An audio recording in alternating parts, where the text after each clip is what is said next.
Olá, gente, tudo bem? Eu vou trazer nesse vídeo uma convidada, que é a minha amiga Natália Maurício, que ela é advogada. E nessa live nós vamos falar sobre um bate-papo, nós vamos fazer um bate-papo sobre direito trabalhista. Nós vamos falar sobre um pouco da história do direito trabalhista brasileiro, só que nós tivemos um pequeno problema na live e eu consegui capturar só a parte da live a partir do momento que que começamos a gravação, depois que uma live anterior deu um erro, não consegui salvar a outra live, então ficou uma parte um pouco perdida. E essa parte que ficou um pouco perdida é uma parte que a gente discute, eu começo a discussão falando sobre a história do direito trabalhista no Brasil, que começa lá em Vargas. Mas não só em Vargas, né? Antes de Vargas, lá por volta do século XIX, XX, final do século XIX para o início do século XX, começam a surgir movimentos sindicalistas no Brasil, que vêm com a vinda dos imigrantes, né, da Europa para cá, e começam a surgir demandas pelo direito trabalhista, porque a gente sabe naquele momento a gente está vivendo uma crise mundial, uma crise econômica, né, que vai dar no que é a crise de 29, e cada vez mais com a implementação da, da da construção da Revolução Industrial, o mercado de trabalho está cada vez mais precarizado, ou seja, estão priorizando as ideias liberais, né, das pessoas, o uso da mão de obra humana e justamente para a produção em massa. Então, vão haver algumas políticas no mundo demandando, né, que as pessoas, né, os trabalhadores tenham direitos, né? Ou seja, horas mais reduzidas, já que tinham trabalhadores que, em algumas indústrias, que ultrapassavam as 12 horas de trabalho, não tinham folgas, não tinham nada. Então, a conquista de leis trabalhistas surge também dessas propostas sindicais. Só que quando vem a era Vargas aqui no Brasil, vem num momento que está acontecendo uma crise financeira no mundo.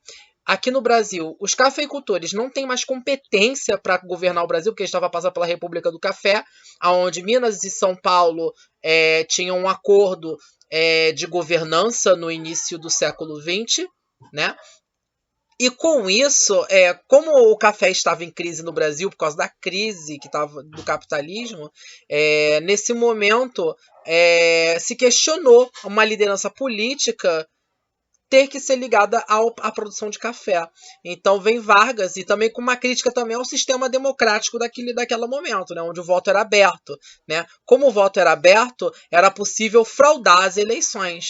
Então vem Getúlio Vargas com essa proposta de alterar tudo isso e criar uma nova constituição também, uma nova forma de votação e também uma reforma econômica. Ele entra com a Revolução de 30, porque ele não ganha as eleições, então ele se impõe com a Revolução de 30. E, de acordo com o historiador, que é o Boris Fausto, no seu livro História Concisa do Brasil, nas páginas 335, ele bota lá que os objetivos principais, né, de aprovar o direito, a CLT, a chamada CLT, era de reprimir os esforços organizatórios das classes trabalhadoras, urbanas, fora do controle naquele momento, né, do Estado e atraída por apoio difuso do governo. Ou seja, a aprovação da CLT ela vem num momento onde está havendo muitas manifestações pela democracia e contra Vargas. As esquerdas também estão na rua, alguns movimentos também da direita também estão na rua, também naquele momento, da esquerda e da direita que existe naquele momento, não aceitando a eleição de Vargas. Porém, Vargas vai ter essa jogada, né, que vai ser a criação da CLT, para justamente tirar das ruas, de alguma forma, alguns daqueles manifestantes que estavam pedindo direitos trabalhistas. Então, vai haver uma grande propaganda aí feita através é, da criação da DIP, né, do Departamento de Imprensa e Propaganda, colocando ali como um feito de Vargas, como se ele tivesse, como era dito na propaganda, presenteando aos trabalhadores com os direitos deles, as leis trabalhistas, né? Em 1930 vai ter uma lei, né? Uma lei que vai ser aprovada, né? Que é o Decreto 19.770, de 19 de março de... Isso já em 31, né? É onde vai centralizar os sindicatos. Naquela época, os sindicatos eles eram autônomos, né? Tinham vários sindicatos que foram formados com a vinda das ideias estrangeiras para o Brasil, com as imigrações que vieram da Europa para cá. Então, vão haver várias formações de sindicatos independentes. Só que, como vai funcionar isso? O governo vai ver que os sindicatos estavam também envolvidos nas manifestações contra ele, no caso, contra Vargas. Aí, então, Vargas vai proibir os sindicatos.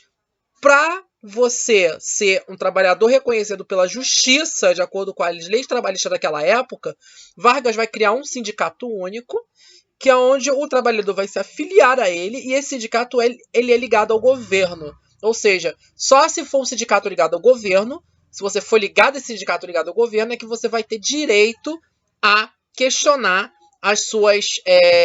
na justiça os seus direitos contra os empresários. Então vão haver também, com a CLT, a regulação de trabalhos de mulheres e também uma idade limite para os menores de idade trabalhar, a ideia de férias, o limite de 8 horas de jornada de trabalho. Isso vai ser tudo acontecer dentro do governo provisório, que vai se armar a partir de 30. Tá? E quando vai vir 1934, durante o governo constitucional, quando vai ter uma Constituição aprovada, esse conjunto de leis vai ser transformado no decreto 24694 de 1934, que vai dar mais pluralidade para os sindicatos. Não vai ser mais só um sindicato. Vão haver vários sindicatos, cada um de uma área, mas para poder eles existirem, eles têm que estarem ligados ao quê? Ao governo, ou seja, o governo controlando ainda os sindicatos, tá? Ou seja, isso não vai entrar tão em prática ainda até 1939, né, quando vem o Estado Novo em 37 e, de novo, centraliza tudo isso. A política trabalhista para Boris Fausto, ela vai ter uma ampla iniciativa que não derivou apenas das pressões de uma ampla classe social e sim de uma ação de Estado, ou seja, a CLT, a criação das leis da CLT, ela vai vir para Boris Fausto a partir de uma iniciativa do governo na época. Existiam as demandas e as manifestações, sim, sindicais na época, a favor de direitos trabalhistas, mas para Boris Fausto foi uma criação do governo, um conjunto de leis, para tentar silenciar as manifestações. O ministro de Trabalho naquela época é um cara que não era industriário, não estava envolvido aos movimentos industriários, que era o gaúcho Lindolfo Collor e também o Salgado Filho. Eles vão ser participantes das primeiras movimentos populares da Primeira República. Associações comerciais, a princípio, vão acatar as leis trabalhistas, mas vão combater o direito aos trabalhadores também. Ou seja, eles também vão ir contra, em alguns momentos, aos direitos dos trabalhadores. Eles vão resistir, de alguma forma, aos projetos de férias também, aos trabalhadores, principalmente dos trabalhadores da indústria, né? Os trabalhadores da indústria vão querer exigir as férias, mas os sindicatos vão, né, tentar, não os sindicatos, mas os empresários vão tentar, né, acabar com essa lei. A esquerda vai lutar contra, naquele momento, o controle dos sindicatos pelo governo. Para você requerer direitos civis, direitos, você vai ter que estar associado a esse sindicato. Se você não for associado ao sindicato, você não tem esses direitos. Isso naquela época.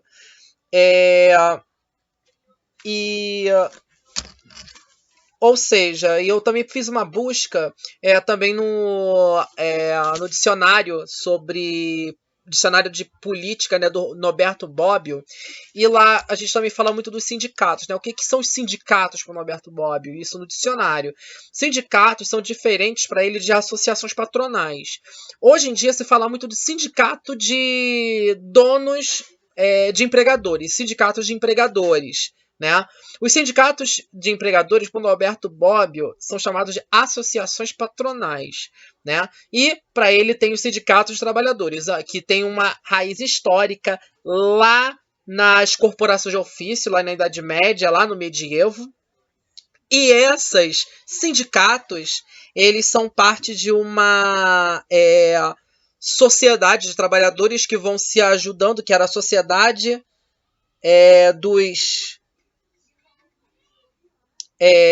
trabalhadores dos socorros mútuos, desculpa, gente. Trabalhadores de socorros mútuos. Mas enfim, gente. E com isso na Europa vai surgindo. E quando vem as crises e as guerras na Europa, principalmente as guerras de unificação da Alemanha e da Itália, vão vir muita gente com essa literatura da Europa para o Brasil, naquele momento, que estava se consolidando economicamente também. Era acreditado como se estivesse consolidando economicamente, para trabalhar aqui, né, nas mãos de obras, nas fazendas e nas indústrias. As fazendas por causa da abolição da escravidão, né, que acabou trazendo uma demanda de imigrantes estrangeiros, porque só os imigrantes estrangeiros naquele momento estavam topando trabalhar sem direitos, né? Aí quando vai ser o momento que vai vir esse debate pelos direitos trabalhistas. Mas enfim, aqui no Brasil o histórico vai se iniciar aí, gente, nesse ponto, quando você tem os movimentos sindicais e as grandes greves lá no início do final do século XIX, início do século XX, até a criação por Getúlio Vargas, né, pelos ministros de Getúlio Vargas também, da CLT, né? Ou seja, a gente tem as demandas populares e ao mesmo tempo uma ação do governo criando a CLT para tentar tirar das ruas, da quantidade de manifestantes das ruas, pelo menos os trabalhadores que tinham as suas demandas. Então fiquem aí com a live. Muito obrigado e fiquem aí com a advogada Natália Maurício. Até daqui a pouco. Alô, Natália, acho que a gente caiu.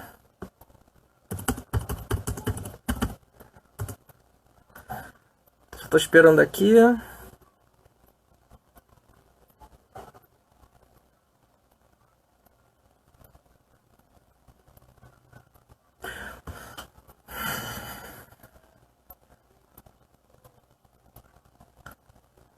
Só um momento que a gente. Ó, a gente tem. A Natália, acho que a internet dela caiu, aí a gente vai continuar aqui a live. Só um momento. Eu vou. Oi, Otto, acho que a internet da Nath caiu. Vamos lá.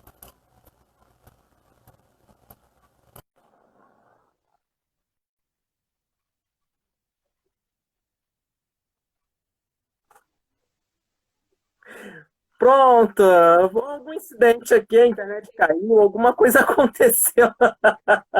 Enfim, a gente está aqui fazendo um passeio. Eu falei sobre as demandas de lei trabalhistas criadas por Vargas, lá com Vargas, né? A Natália agora está falando sobre a questão da regulamentação, né, do home office, né, nos tempos atuais. E, Natália, você falou sobre a lei da 75A, né, que regulamenta o home office, né, de alguma forma, né? E, enfim, você pode continuar a sua fala. Bom, então, como eu estava falando, isso foi uma vantagem, né, pro momento da pandemia que a gente está vivendo, porque, como eu falei, se não tivesse essa regulamentação, a gente teria mais problemas, mais ações trabalhistas entrando, né, porque teria uma mudança que ainda não é conhecida, né, mas, como eu falei, tem que ser um contrato, né, aceito pelas duas partes, né? O empregador, isso na teoria, né? Na teoria é tudo muito bonito. Na teoria, o empregador ele não pode, né, obrigar o funcionário a trabalhar home office, né? E da mesma forma, o empregado não pode chegar, oi, tudo bem, vou trabalhar em casa a partir de hoje. Tem que ser algo que um contrato que deve ser aceito pelas duas partes, né?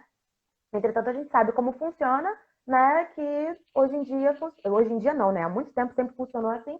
Ou você aceita, né? Ou um beijo É né? verdade. Não, Entra o próximo, tem certa né? negociação. Então, isso. A relação trabalhista, ela não é uma relação de igual para igual, né? A relação trabalhista não é uma relação que nem eu comprando contratando com uma pessoa que é pessoa física que nem eu vou fazer uma coisa para ela e ela vai fazer uma coisa para mim.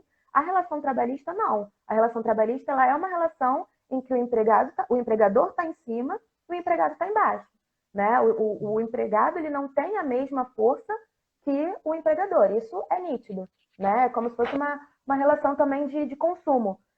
Se eu chegar para Casa de Bahia e comprar uma geladeira, pô, ela tá aqui em cima de mim, eu tô aqui embaixo. É assim que funciona. Então, a gente sabe que essa relação de home office é bem complicada, principalmente agora, né? O empregador vai chegar para você e vai falar, olha, a partir de hoje você vai trabalhar de casa, né? E vai ser assim que vai funcionar. Mas não sei se deu para ouvir o que eu falei antes. O empregador ele não pode exigir de você certos materiais. Ele não pode falar assim, olha só, eu quero que você tenha uma internet de fibra ótica e de 500 gigas por mês que não acabe, que... Não, ele não pode exigir. Se ele quer que você vá trabalhar em casa, se ele quer que você tenha essa internet, se ele quer que você tenha um laptop 2020, recém-feito, com um processador X, ele tem que fornecer esse material para você. Entendeu? Você pode falar, eu vou trabalhar em casa, eu tenho isso, isso, isso, isso, isso. E aí o empregador vai ver o que ele faz, né?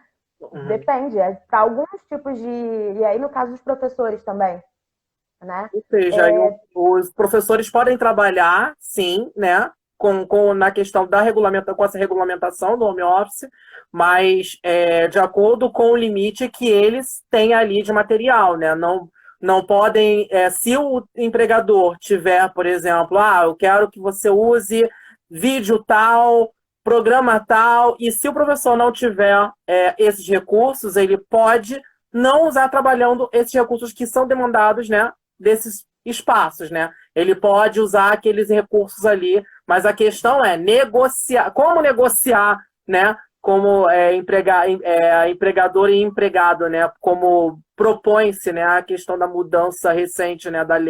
Das leis, né?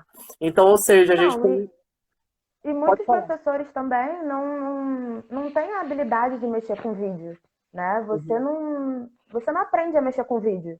O professor, ele monta assim uma aula, né? Que você também possa falar um pouco sobre isso. O professor, ele monta a aula em casa, né? Ele corrige prova, ele até pode montar um exercício, fazer Agora, qual professor que tem que não seja esses professores de curso online, até porque, né, se você dá um curso online, você já tem um tratamento de vídeo, um equipamento que filme melhor, né? Como Sim. você é um professor, às vezes, de um ensino fundamental, de um ensino médio, que não tem esse recurso de gravar vídeo, porque você dá aula presencial, você não precisa gravar um vídeo em casa e levar um vídeo seu para a aula, para o aluno assistir a sua aula que você está dando ali presencialmente, né? Tem Certo. professores que não sabem mexer com os professores, tem professores idosos que não têm o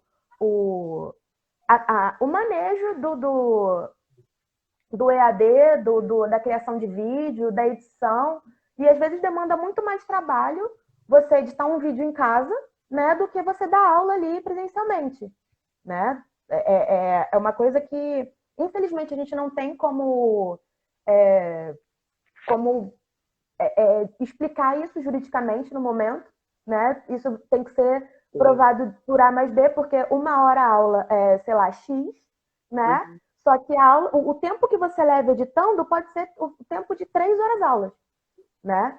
Então, o direito ainda não andou nesse nível, entendeu? De Engraçado que saber você... como isso vai ser calculado, como isso vai ser trabalhado, como isso vai ser julgado, né?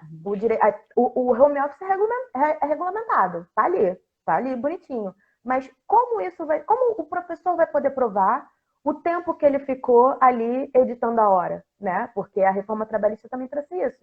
O Sim, empregado ele tem que provar o que ele está falando, né? sim. Então agora a gente não tem como dar uma solução prática para isso. A gente tem que esperar passar e ver o que vai acontecer. Sim. É engraçado você falar isso, né? Porque nesse momento eu acho que nenhuma ciência, nem a ciência jurídica, nem a história, nem as ciências da educação, né? Nesse momento estão tentando, conseguindo Ninguém lidar, está né? sabendo o que fazer, né? Com essa situação atual de emergência, ou seja, está tudo ainda muito se preparando, parece que tudo está sendo experimentado nesse momento para que a gente tenha aí, né, no caso, ferramentas e formas, né, de argumento também para tentar explicar se acaso ocorra em um outro momento histórico, né, essa situação que está acontecendo agora, se a gente tiver uma outra situação parecida, pelo menos está minimamente preparado, né? Porque pela primeira vez a gente está com uma alta tecnologia nas mãos,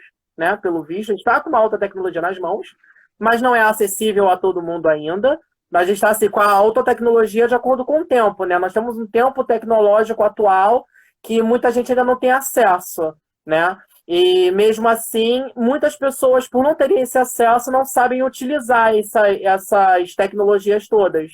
Então, isso faz com que, às vezes, o home office, né, em alguns momentos, em alguns tipos de trabalho, ele, às vezes, fique, vamos dizer assim, desorganizado, ou então não fique, como vamos dizer assim, não fique, não foi uma coisa planejada, né? Não é nada repensado. Então tudo hoje está sendo experimentado, né? Como as aulas online, alguns tipos de trabalho online, parece que a justiça ainda também, no que refere a isso, nessa situação atual, não tem muitos argumentos realmente, né? Por enquanto tem a lei da regulamentação do home office e, enfim, a questão atual também da negociação entre patrão e empregado, ou seja, está todo mundo numa situação muito complicada, não é só a história, todas as ciências jurídicas também estão nessa situação, né, de tentar compreender a partir, né, dessa situação, tentar aprender alguma coisa com esse momento aí histórico que está acontecendo, né? E a gente estava falando agora há pouco, Nath, da regulamentação do trabalho, também do trabalho autônomo, né? E recentemente, isso aí eu soube de ontem para hoje, né? Eu acho que de ontem para hoje é que também está havendo um movimento, né? Hoje, no dia de hoje, também está tendo um movimento. Eu não sei se você vai poder responder sobre isso, né? É um movimento sobre uma greve dos entregadores também, né? Dos entregadores de moto, né? Do Uber e dos aplicativos todos de entrega, né? Porque eles estão com demandas aí sobre reconhecimento deles como mercado, como um tipo de trabalho, né? Aí você tem alguma coisa a falar sobre isso? Como isso está, se você está sabendo sobre isso que está acontecendo? É uma coisa que eu vi recente. Até eu não pensei em trazer, mas aí eu lembrei disso porque eu tá tendo muito na minha linha do tempo, tá tendo muito se falando muito sobre isso. Aí eu queria se você tem alguma fala sobre isso, se você entende o que está acontecendo. Bom, o lance do trabalhador autônomo nesse sentido, né? Porque não é ele é um trabalhador, ele acaba sendo por demanda, né? Então ele fica ali de stand-by, né? Com o aplicativo aberto, tanto de entregador de comida quanto o que trabalha no Uber 99 mesmo, né? Ele tá ali de stand-by, ele pode ter serviço ou não, né? É um primeiro ponto. Ele tá ali parado, esperando entrar um pedido para ele, né? E aí, nesse ponto, eu queria falar só um artigo aqui da CLT, a original, vamos colocar assim, né? Porque a reforma trabalhista, ela adicionou algumas coisas à CLT original, ela continua valendo totalmente. No artigo 3º, né? Só um minutinho aqui. A consideração do empregado. O que você tem que ser, o que você tem que fazer para ser considerado empregado, né? Você tem que trabalhar com regularidade, você tem que trabalhar com habitualidade, você tem que ter uma subordinação, né? Sim. A pessoalidade, então são requisitos e a não eventualidade. esses são os requisitos que está na CLT, artigo 2º, desculpa.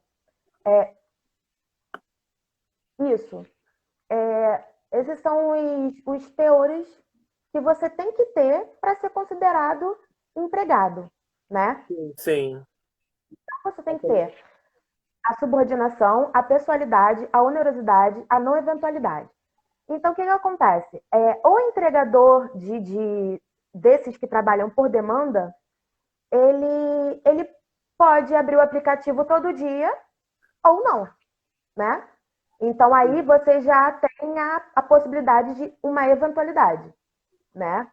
Ele não está, teoricamente, ele não está subordinado a ninguém. Ele não tem um patrão ali mandando ele fazer aquilo. Ele simplesmente pega o aplicativo, ele liga, né? E as demandas chegam para ele. Né? Ele não tem não tem um patrão ali obrigando, olha, tal hora você tem que ligar o aplicativo. Entendeu? Então, nesse quesito jurídico, né, fica difícil você colocar eles como um empregado da empresa de aplicativo. Entendeu? Sim. Nesse sentido jurídico. É óbvio que o preço da corrida é barato, o preço da taxa de entrega não corresponde ao perigo que eles correm de estar na rua e tudo isso. Mas, no sentido jurídico, fica difícil você caracterizar eles como um empregado fixo ali que demande os direitos de uma carteira assinada, de o recolhimento de FGTS, o recolhimento de INSS, entendeu?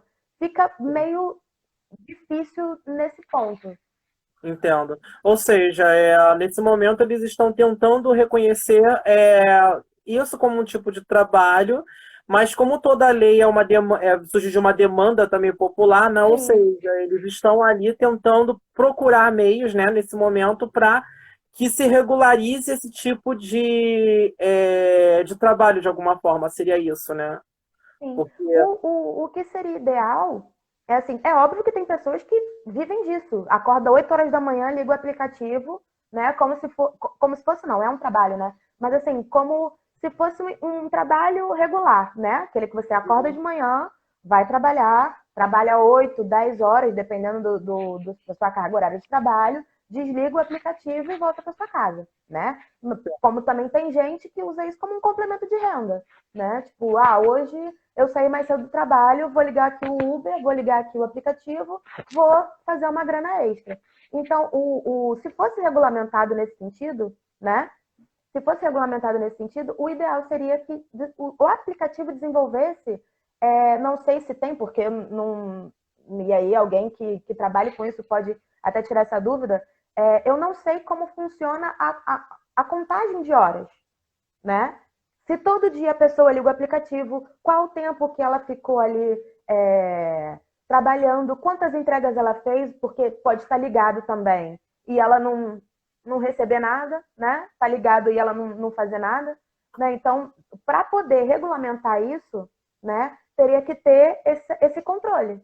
Porque também tem aquilo, como é que a empresa vai pagar, né, para uma pessoa que às vezes só liga uma vez, só final de semana, né? Final de semana eu tô em casa, vou ligar aqui para fazer uma grana extra, né? E tem aquela pessoa que todo dia acorda, toma banho, sai de casa, vai, liga o aplicativo e tem essa renda fixa nisso. Então, teria que ter um ajuste na lei, né? E também um ajuste por parte dos aplicativos de poder contabilizar isso. Certo. Ou seja, tudo isso depende também, como a gente falou, né, dessas demandas e de tudo isso entrar e ser reconhecido, né? Ou seja, todas as leis trabalhistas, né? Porque lá, na época, a gente se transportando lá para a época da Era Vargas, né?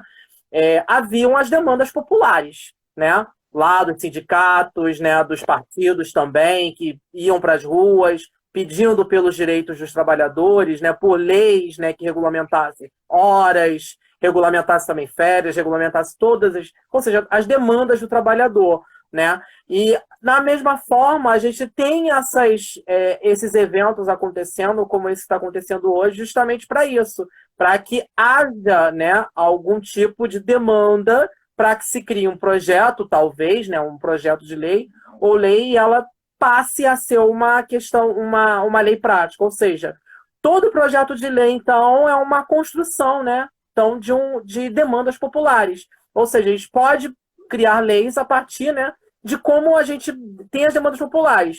Mesmo apesar da história lá atrás, né, na época de Getúlio Vargas, descrever e dar muito crédito, né, à figura de Vargas como o criador das leis trabalhistas, né? Só que naquele momento ali foi uma demanda, existia a demanda dos sindicatos, existiam as demandas populares, mas ao mesmo tempo ele faz aquilo assim como, ó, vamos fazer o seguinte, vou dar lá o que eles querem ali, naquele grupo, né? Porque dando isso que eles querem, a gente diminui a quantidade de manifestações nas ruas, né? Vamos dar os direitos dos trabalhadores, vou tentar colocar eles de frente a frente com as empresas para negociarem ali as suas situações de trabalho e pelo menos eu tiro uma grande parte das manifestações, né, das ruas, né? Até depois vir o Estado Novo, né, e a alteração da Constituição, proibição das manifestações, vem a guerra, a Segunda Guerra Mundial também, enfim.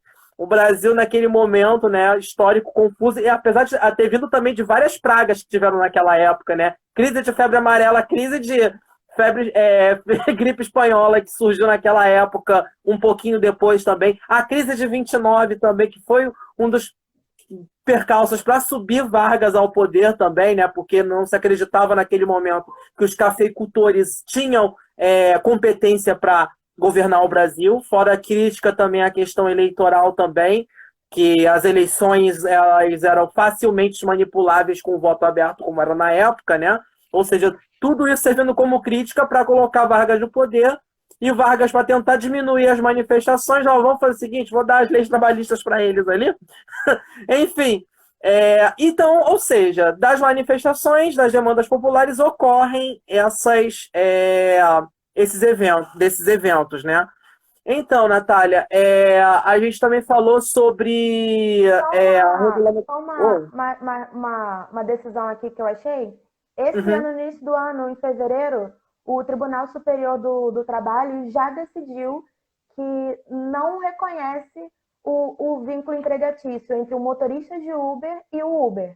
Ah, né? sim. Foi uma decisão recente agora. O Tribunal de São Paulo deu o vínculo empregatício, né? E o Tribunal Superior negou, justamente por causa disso que eu expliquei anteriormente, né? Que fica difícil você conseguir mensurar o tempo que a pessoa trabalha e se é todo dia e tudo mais. Ou seja, já teve essa movimentação de lei também, né? Essa demanda, mas não foi reconhecida, ou seja, é tudo a partir do movimento burocrático interno da justiça também, né? De aprova, desaprova. A mesma coisa foi a regulamentação do Uber. O Uber começou aqui sem regulamentação nenhuma, né? Começou e a lei para poder regulamentar o Uber veio justamente da manifestação dos taxistas, né? Que parou praticamente as principais capitais e aí começou a debater a regulamentação do serviço de aplicativo, né? E acredito que o que eu não vi, eu vi ainda um vídeo do um monte de entregador na rua, fechando a rua, e acredito que isso vai movimentar novas decisões e possivelmente aí até uma emenda na reforma trabalhista, uma nova lei que regulamente isso também. Sim, certo. Ou seja, eles estão tentando procurar, o Estado pode tentar procurar, né, o Estado representante dos meios jurídicos, procurar uma forma de atender essas demandas, né? Isso. Parece que tem algumas experiências, se eu não me engano, no mundo, eu só assim, ouvi falar, né? Que tentaram fazer isso e ainda no mundo é um desgaste, ou seja, não é uma questão só aqui no Rio de Janeiro, Brasil, sim. né? É uma questão que está sendo debatida no mundo inteiro, né? A regulamentação desses tipos de considerados trabalhos, né? Mas, enfim, Nath, como você estava falando sobre regulamentação, qual o peso, por exemplo, se uma pessoa assina um contrato, por exemplo, com uma empresa, né? falando que o trabalho dela ali naquele momento se for por contrato, né? Que aquele trabalho, ele é presencial, né? E naquela situação ali tem um contrato trabalhando, enfim, tem um contrato falando sobre o trabalho presencial. Se não houver, o que pode acontecer, por exemplo, se a empresa nesse momento do home office, ela decide, olha, a gente vai ter que fazer o trabalho de casa. Ela precisa adaptar um novo contrato, ela tem que demitir esse funcionário para poder. Como é essa articulação? Você tem ideia de como seja? Então, foi como eu falei, tem que ter uma adaptação no contrato, né? Na verdade, o trabalho, ele é um contrato, né? Todo o seu trabalho, ele é um contrato. Aliás, a maioria das coisas que você faz na sua vida é um contrato. Se você vai comprar uma bala na padaria, né? Um pão na padaria, ó, bala de padaria também vende bala, né? Se você vai comprar qualquer coisa na sua vida, você está estabelecendo um contrato, né? Então, o trabalho, ele é um contrato de trabalho. Sim. Né? Não é porque você fez um contrato de boca que você falou, eu não não vou assinar sua carteira, você vai trabalhar para mim em X dias. Isso é um contrato. Não interessa se está assinado ou não. Só fica mais difícil você comprovar, né? E tentar buscar seu direito depois com um contrato feito de boca. Mas, como eu falei, o contrato home office, ele também é um contrato. E se você está presencial e o seu empregador ele quer que você passe para home office, ele também tem que ter um contrato de trabalho. Tá? Até no artigo 75C da Reforma Trabalhista. A prestação de serviços na modalidade de teletrabalho, que é o home office, né, deverá constar expressamente do contrato individual do trabalho, que especificará as atividades que serão realizadas pelo empregado. Então, se você tem um contrato presencial, tem que ter uma mudança ali, um adendo, né? Em virtude da pandemia, né? O empregado tal irá realizar um trabalho por home office do dia tal até o fim da pandemia, ou estipular um dia e depois ir prorrogando, né? Fazendo essa alteração no contrato. Sim. Né? Ou seja, a empresa pode apresentar um novo contrato e ver se o empregado aceita esse contrato. Seria isso, né? Sim. Ou seja, para a situação atual, né? Ou seja, tudo o que você falou até agora realmente é muito esclarecedor sobre a questão de como funciona, né, uma demanda de lei, né? E também como isso pode estar sendo regulamentado nesse momento atual, nessa emergência atual, né? Nessa situação de emergência atual, né? E eu vejo tudo isso, né, como realmente todas são demandas, né? E aos poucos elas vão sendo incluídas, né? Agora, como elas vão sendo incluídas e ao longo do tempo como isso vai acontecer, né? É um fato que realmente demora, é uma coisa, não é exatamente para já que pode acontecer, né? Mas enfim, Nath, deixa eu ver. A gente falou sobre a regulamentação de trabalho do home office. Você também falou lá acho que ficou no outro vídeo, né? Sobre a regulamentação do trabalho das domésticas, né? Que também é uma mudança, né? Da PEC das domésticas foi uma mudança também na CLT também, e que de alguma forma também regulamenta também o trabalho autônomo por exemplo, da diarista, né? De alguma forma, aquela diarista que ela não tinha ela trabalhava por hora, né? Ou ia uma vez ou outra na casa do trabalhador, do seu empregador, né? E isso passa a ser regulamentado, né, de alguma forma, né, o que também traz vantagens no caso, para a trabalhadora, né, ou trabalhador também, né, nesse perfil de trabalho. Eu achei super esclarecedor isso. E, enfim, Natália, isso são assuntos que caem muito nas provas também, né?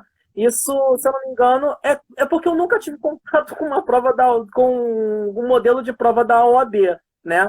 Aí eu queria que você falasse como isso cai na prova da OAB, né? No caso, para quem ver ou ler também ou assistir esse vídeo também, como isso como isso é colocado na prova e, se for possível, alguns pontos que são discutidos.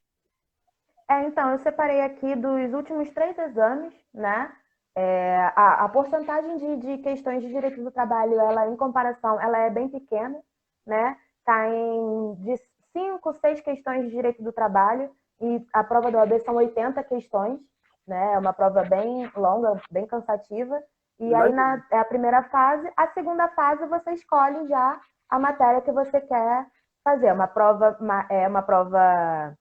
discursiva e você escolhe qual ramo do direito você quer fazer, né? Então, a primeira fase, que particularmente para mim eu achei mais difícil, né? Quando eu fiz o 26º, a gente está aí no 31º, para mim foi particularmente a parte mais difícil, porque são 17 matérias, né? 17 ramos do direito, e você fica sem saber o que você vai estudar primeiro e o que você vai deixar para depois, ou o que você não vai estudar, porque não dá tempo, não tem como, né? Sim. E na época eu estava fazendo estágio no TRT, né, que é o Tribunal Regional do Trabalho, então me ajudou muito nessas questões do direito do trabalho. E quando eu fiz foi logo na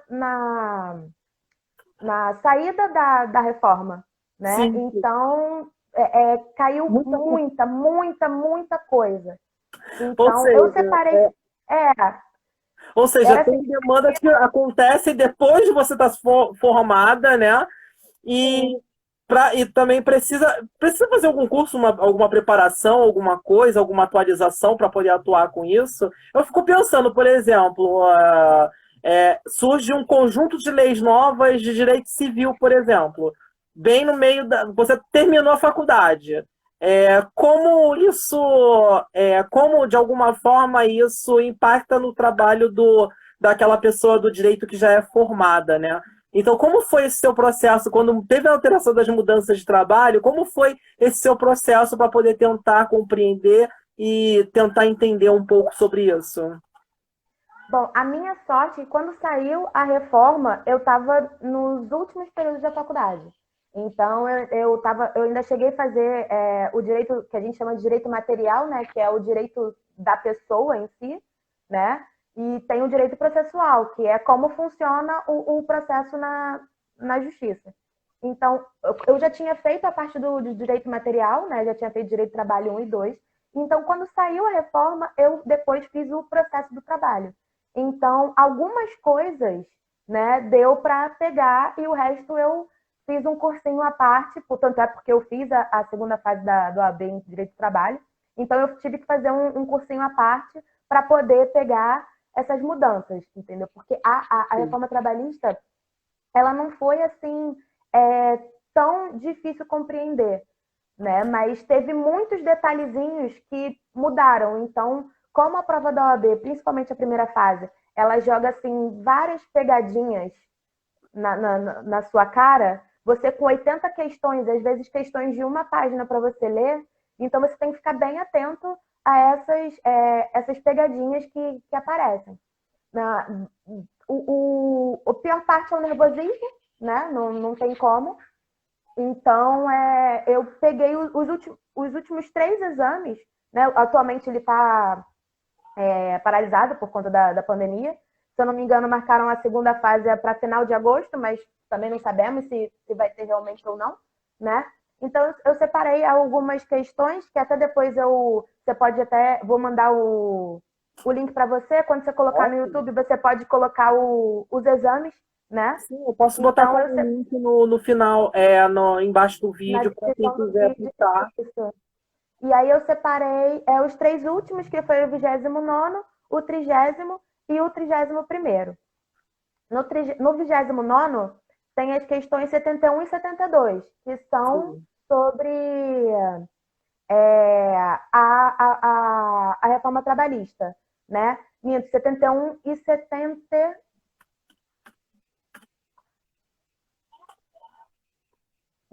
71 e 72, isso mesmo.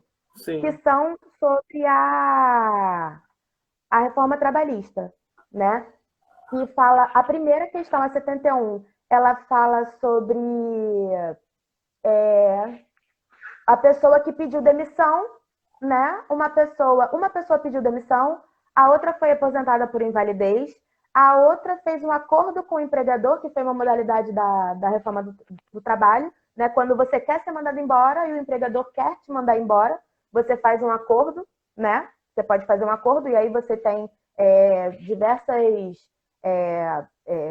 você reduz a multa do FGTS, você não pode sacar o seguro-desemprego, mas em compensação você recebe todas as suas verbas indenizatórias. Então tem várias vantagens e desvantagens, né? Essa Sim. questão fala sobre isso. E aí uma pessoa foi aposentada por invalidez, a outra pediu demissão do emprego, uma foi despedida por justa causa e a outra rompeu o acordo rompeu por acordo, né? E aí pergunta qual delas tem direito ao saque do FGTS, né? E aí, as que tem o direito ao saque do FGTS é a que fez o contrato, não fez o acordo com o empregador para poder se separar, né? Para poder sair do emprego. Né? Ela tem o direito de sacar o FGTS porque ela fez o acordo com ele, ela não foi mandada embora, ela não pediu demissão, foi uma coisa conjunta. Então, ela tem direito de sacar o saldo do FGTS, que já estava lá, né? E a multa de 20%. Né? 80% do saldo do FGTS, né? Mais a multa de 20% que ela tem direito. Né? E a outra questão que eu separei aqui... Sim.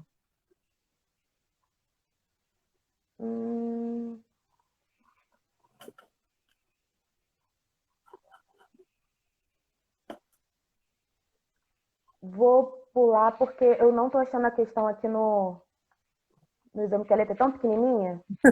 Tranquilo.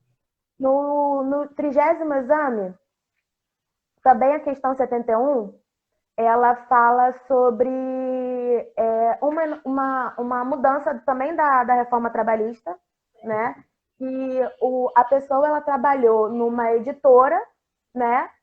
E essa editora ela é formada por vários sócios, né? E sócios esses que são pessoas jurídicas. É como, por exemplo, fosse a Rede Globo. A Rede Globo tem a Rede Globo, tem a Globosat, tem a GNT, tem a Multishow, e todas elas são pessoas jurídicas que formam o mesmo grupo, né? Então, se eu sou mandada embora de uma delas, se eu sou mandada embora da Multishow, por exemplo, eu posso colocar todas elas como na justiça, porque elas fazem parte do mesmo grupo econômico. Porém, Sim. a mudança que a reforma trouxe nesse sentido é que os grupos, além de ser grupo econômico, tem que ter uma junção das atividades da empresa. Por exemplo, a Multishow é uma empresa de televisão, a GNT é uma empresa de televisão, tudo telecomunicação. Agora, se uma fosse, por exemplo, uma borracharia, a outra fosse uma fábrica que faz televisão, a outra fossem coisas diferentes, não poderia colocar. Né? Ou seja, eu só posso botar na justiça a central desse conglomerado, né, para poder receber pelas outras subempresas, se elas dialogarem de alguma forma. Por exemplo, Sim, como elas tiverem a mesma atividade. Mídias de televisão, então, são de um mesmo conglomerado, né? Então você pode ir diretamente nele né? E realizar o processo. Agora, se fosse, por exemplo, uma fábrica de biscoito, né? ligada a esse conglomerado de mídias, se você trabalhasse essa fábrica de biscoito, você não pode... Você não pode colocar, isso. Ou seja, tem que ter uma linha de argumento, uma linha, né? Vamos dizer assim, não pode ter uma linha de acusações, vamos dizer assim. Isso. Né? E aí, nessa questão 71, ela fala sobre isso. Né? Então, nesse caso, na questão, ele trabalhava numa editora, né, que era sócia de uma outra editora. Então, nesse caso, né, a questão fala sobre isso. Então, nesse caso, ele poderia incluir as duas empresas no que a gente chama que é o polo passivo, né? Aquele que sofre a ação trabalhista, ela pode ser incluída ali. Certo, E a certo. outra questão, que também é do outro exame, que é o 31º, que é a questão 77, ela fala sobre verbas rescisórias, né? E isso verbas rescisórias na homologação extrajudicial, que também foi uma novidade da reforma trabalhista, né? Que você pode fazer o acordo sem precisar, sem precisar, não necessariamente. Você faz o acordo com o seu empregador, né? E leva para o juiz falar que está tudo ok, que a gente chama de homologação. Leva para o juiz homologar, né? Alguns juízes homologam você entra com a petição, o seu empregador e você concordando com aquelas cláusulas, né? Alguns juízes, eles olham aquilo, vê que os dois assinaram e já homologa, né? E pronto. Na vara que eu trabalhava, no TRT, a juíza, ela não fazia isso. Ela tinha que juntar as duas partes numa audiência, né?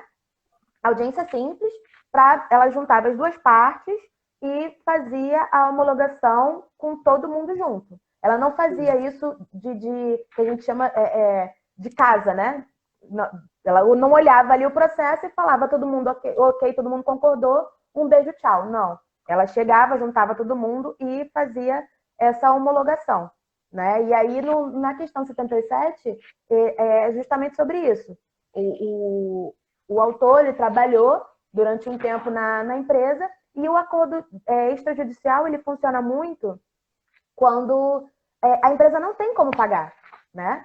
Que às vezes realmente não tem, a empresa quer mandar embora, mas não tem, né? Não tem aquele O que dinheiro ela ali para faz? poder remunerar o que Isso, foi, né, naquele momento. isso, não tem dinheiro para poder remunerar, para poder pagar aquelas verbas decisórias. Então, faz um acordo, né? Que, eu vou te pagar, você tem que receber X, eu vou te pagar todo mês tanto, né? E isso é bom. Quando você coloca isso na justiça, isso é bom, porque se o empregador não pagar, você pode juntar uma petição falando, olha só, tal parcela eu não recebi, né? E aí já entra com a execução contra o empregador. Não precisa passar por todo o processo de ver se o seu direito está certo, se realmente era aquilo que ele tem que pagar. Não, está no acordo. Ele falou que vai te pagar aquilo, né? Certo. Então, se você não pagar, entra com o processo e pronto, né? Certo. Então, nessa questão, era isso. A empresa vem falar com você, advogado, e pergunta o que ela pode fazer. E aí a resposta era, você indica para a empresa um acordo extrajudicial. Sim. O interessante é que você está trazendo, né, como a gente propôs, trazer as questões sobre da prova da OAB, porque geralmente a prova da OAB é isso, né? Tem uma montagem de uma cena, de um cenário ali que está acontecendo, jurídico, e dentre as respostas você tem que dar aquela resposta ali que está mais plausível com a resposta jurídica que deve ser dada aqui, naquele momento. Né? É bem diferente, né, do que eu estou acostumado com questões, por exemplo, como as questões do Enem e do vestibular. Né? Porque as questões do Enem e do vestibular geralmente trazem um evento histórico, né? Que no caso, por exemplo, Getúlio Vargas, por exemplo, caiu no Enem de 2010, uma de 2010 e outra de 2018, né? Falando sobre a criação das leis trabalhistas da Getúlio Vargas, né? E essa questão, e essas questões elas trazem sobre argumentos ali, coloca ali um texto histórico falando do movimento sindicalista, né? E ali traz um debate, né, sobre daquele momento a demanda, se era uma demanda dos sindicatos, ou então tem aquelas demandas também que falam, por exemplo, com uma criação de Vargas como pai dos pobres também, que é uma questão que caiu num dos vestibulares da UERJ também. Ou seja, é uma abordagem bem diferente de como de questões, né? E também recentemente, né, a gente viu que foi o quê? Há 2 anos atrás, a Constituição brasileira fez 30 anos, né? Então houve aí uma grande expectativa, né, de que caísse de alguma forma algumas leis da Constituição, a própria Constituição caísse como tema até do Enem, né, de alguma forma, entre 2018, mas ainda tem alguns professores de redação também que arriscam aí, olha, a Constituição fez aniversário recentemente, então tentam trazer temas também debatidos, e dentre esses temas, né, que alguns propõem, né, sobre o aniversário da Constituição, né, brasileira, né, tem ali a questão das leis trabalhistas também, né? Ou seja, problematizando muito, é uma coisa muito mais aberta do que você tentar solucionar aquele caso naquele momento, né? Como eu acho que é uma demanda do advogado ou do juiz, né, sobre a solução de casos utilizando as leis, né? Então, é bem diferente o formato da prova justamente para isso, para poder fazer com que aquela pessoa que está tirando a carteira da OAB, ela tenha, no mínimo, pelo menos, né, uma compreensão de como resolver aqueles casos, né? Ou trabalhando na visão do juiz ou na visão de um advogado, né? Utilizando as leis, pelas leis, os argumentos ali, né? Para soluções de problemas jurídicos em relativo também, por exemplo, ao trabalho, né? Eu achei uma questão de 2018, eu não achei muitas coisas que caem no vestibulares e Enem, mas, né, para quem tiver interessado em estudar sobre isso, né, para vestibulares e Enem, eu indico que estude mais a questão da Era Vargas, né, de como foi o processo. O livro do Boris Fausto, que no caso é o História Concisa do Brasil, ele tem como conseguir o PDF dele, né? E são duas páginas praticamente que ele fala sobre esse processo, que é como eu coloquei lá no início da live, né? Eu não sei se a live vai ficar salva, se vou conseguir salvar a live que deu erro, né? Mas falando sobre como foi as demandas sindicais e jurídicas das pessoas populares naquele momento, e como Vargas utilizou ali as leis trabalhistas, né, para, de alguma forma, silenciar as manifestações que ocorriam naquele momento pela democracia naquele momento, né? Ou seja, eu indico, né, para que as pessoas leiam, para quem tiver uma referência histórica, Vargas, e tem o livro também da professora agora, gente, eu estava com o livro na mão aqui, né? Tem um texto da Dulce Pondolfi e da Marieta de Moraes Ferreira e que também falam sobre isso também, né? Sobre a construção do DIP e a construção da questão trabalhista, né? Por Vargas, né? E são demandas que foram a partir de você tinham as demandas e vamos lá, vou criar as leis para dar uma silenciada nesses manifestantes, no pessoal que está protestando, para justamente, né, tentar menos gente contra ele naquele momento, né? Mas, enfim, Nath, eu acho que também já está chegando já também ao nosso fim também, já da nossa live também. Eu quero te agradecer muito, né, por ter trago as questões jurídicas também, por ter trago também algumas leis recentes também que alteraram a CLT. E eu tô com um carro de som na rua. É o carro do suco de limão. Lives, né? Lives tem disso. Nossas lives, então, assim... live não adianta. Pois não adianta, né? E principalmente quando a gente trabalha em casa, né? Principalmente o trabalho do professor, nesse momento está em volta dos cenários. Mas quantas vezes também, em sala de aula na escola, né? A gente também já teve alguma coisa, né, relativo, né? Quem nunca fez coro em sala de aula passando o carro do caminhão do gás, né? Ou, por exemplo, na nossa época tinha o caminhão do Shell Gás, né? Que tinha aquela musiquinha Shell Gás, né? O caminhão passava e estourava o coro na sala de aula. Shell Gás, agora é possível você estar numa live e na sala de aula online vai ter, né? O carro do ovo na live do professor, vai ter o vassoureiro na casa do outro aluno, ou seja, são essas coisas que demandam o atual estágio de home office dos professores, né, dos trabalhadores, né? Ou seja, são problemas atuais nessa emergência atual, né? E, a princípio, eu quero te agradecer muito pela participação, né, por ter topado, né, ter falado sobre esse tema que, às vezes, até um pouco polêmico, né, sobre a questão trabalhista, né, e, assim, ia deixar um muito obrigado, e para quem quiser também, né, agora você pode fazer a sua propaganda, Natália, aí... Então, quem gostou da live, me siga lá no Instagram, DG Natália Maurício. Eu venho sempre trazendo novidades sobre o direito, o que está acontecendo. A minha área é tributária e empresarial, mas também lido com direito trabalhista, com demandas trabalhistas. Então, eu sempre venho trazendo isso como novidade, o que está acontecendo, até porque o direito não é um conhecimento só do advogado, o direito tem que ser um conhecimento de todo mundo. Né? O direito ele tem que ser ensinado, na minha concepção, tem que ser ensinado até dentro das escolas, para a própria criança, o próprio adolescente saber com o que ele está lidando, qual é o direito dele, assim como todas as pessoas têm que saber qual é o direito, porque o direito não é o do advogado, o direito são das pessoas. Né? Sim. Então, as pessoas elas têm que saber o direito dela, e eu sou muito a favor de mostrar o conhecimento do direito, divulgar isso, porque se você não conhece seus direitos, você não tem como lutar por eles.